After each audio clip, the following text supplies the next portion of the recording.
इन हालातों में हम सभी फ्यूचर को लेकर काफ़ी अनसर्टन फील कर रहे हैं। ये कहना गलत नहीं होगा कि किसी को भी नहीं पता कि आने वाले दिनों में क्या होने वाला है। कई स्टूडेंट्स हैं जो कम्पिटिटिव एग्जाम्स के लिए प्रिपेयर कर रहे हैं। उन्हें नहीं पता कि उनके एग्जाम्स कब होंगे।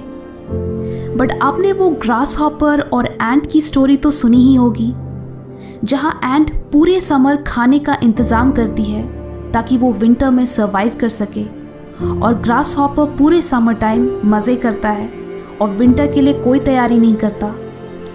एंड में वो ग्रास हॉपर दाने दाने का मोहताज बन जाता है और अपनी गलती पर पछताता है। So students, winter is coming. Exams postpone हुए हैं, कैंसिल नहीं। ये स्कूल या कॉलेज नहीं है जहां एक हफ्ते पहले पढ़ने से चलेगा। ये प्रोफेशनल कोर्सेज हैं। आपको अपने सिलेबस को कंप्लीट करने के लिए इनफ टाइम चाहिए, एंड ये टाइम आपके लिए किसी गोल्डन अपॉर्चुनिटी से कम नहीं है। कंसिडरिंग कि आपको आपकी प्रिपरेशन के लिए इतना टाइम मिला, तो कंपटीशन बहुत टफ होने वाला है, एंड मोस्ट प्रॉब्ली पेपर भी बहुत डिफ़िकल्ट होने वाला है। तो जिन लोगों की तैयारी तगड़ी होगी वही एग्ज़ाम में अच्छा कर पाएंगे।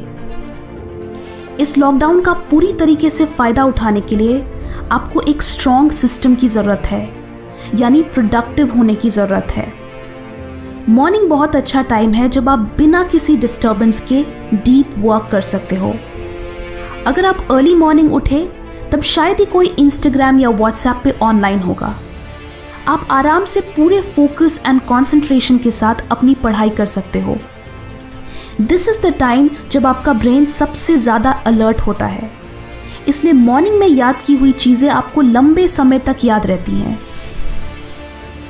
जब मैं अपने एग्ज़ाम्स के लिए पढ़ती थी तो मैं हमेशा सुबह उठकर अपने कैलेंडर में प्रीवियस डे की पढ़ी हुई चीज़ें मेंशन करती थी।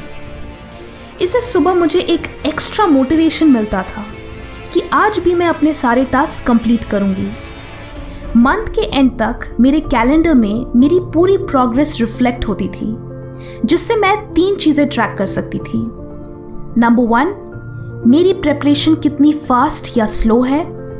नंबर 2, कौन से सब्जेक्ट्स सबसे ज़्यादा टाइम ले रहे हैं। एंड नंबर 3, कि मैंने एक महीने में एग्जैक्टली कितना कुछ अकॉम्प्लिश किया।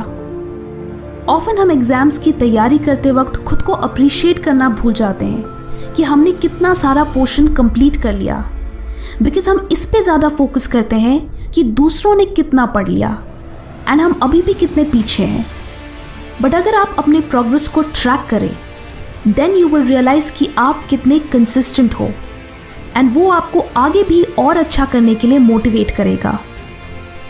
जब भी आप अपनी पढ़ाई स्टार्ट करो, देन उस दिन के लिए कुछ टारगेट्स रखो कि आज मुझे ये टॉपिक्स कवर करने हैं।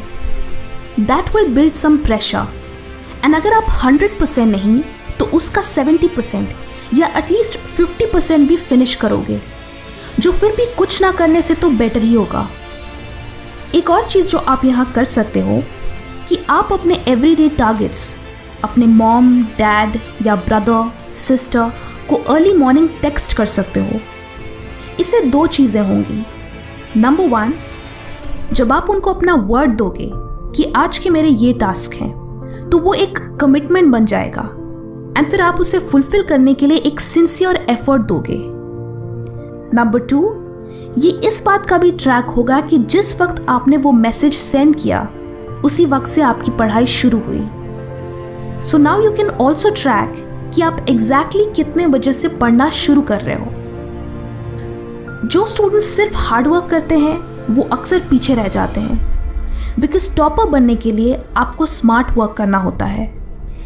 वी ऑल नो कि हमारे सिलेबस का एटलीस्ट कुछ पोर्शन ऐसा होता है जो एग्ज़ाम में बार बार पूछा जाता है। सो उन टॉपिक्स पे ज़्यादा फोकस करो, बिकॉज उससे आपके सबसे स्कोरिंग टॉपिक्स पहले ही कवर हो जाएंगे। ये टॉपिक्स आप प्रीवियस ईयर क्वेश्चन पेपर्स से पता लगा सकते हो।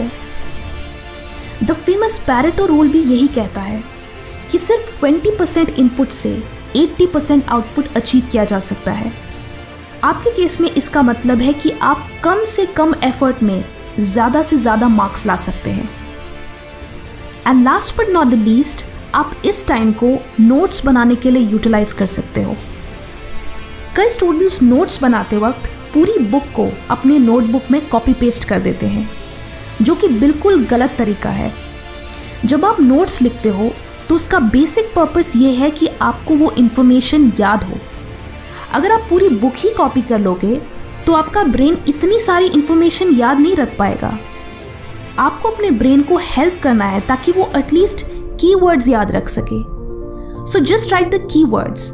इससे आपको सिर्फ इंपॉर्टेंट चीज़ें ही याद रखनी होंगी एंड साथ ही नोट्स लिखने में ज़्यादा टाइम भी कंज्यूम नहीं होगा। इसे कहते हैं स्मार्ट वर्क। अगर आप चीज़ों को लॉन्ग टर्म के लिए याद रखने में स्ट्रगल करते हैं देन आपको एक इफेक्टिव नोट टेकिंग सिस्टम की ज़रूरत